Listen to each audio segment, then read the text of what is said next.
আগেকার দিনের এই সুস্বাদু খাবারের স্বাদটা আমরা এখন ভুলে গেছি। চলো আজকে এই সুস্বাদু খাবারটা বানাবো। এখানে নিয়ে নিয়েছি আমি পাকা পটল। পাকা পটলগুলো এবার আমি এখানে পরিষ্কার করে পুড়িয়ে নেব। আর আজকের রেসিপিটি হচ্ছে পাকা পটল পোড়া।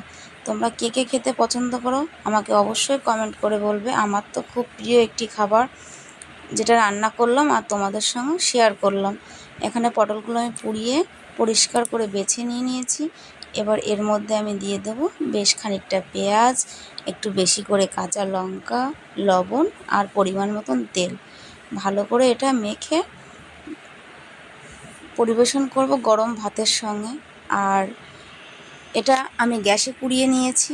এটা উনুনে পোড়ালে আরও বেশি এর স্বাদ দ্বিগুণ হয়ে যাবে, কিন্তু এখন তো আর উনুনের ব্যবহার করা হয় না সেইভাবে, যার জন্যে গ্যাসেই পটলটা পোড়ানো হয়েছে। আর এই ভর্তা বা মাখা বা পোড়া গরম ভাতের সঙ্গে বেশ দারুণ লাগে খেতে। তোমাদের কার কার পছন্দ অবশ্যই বলো।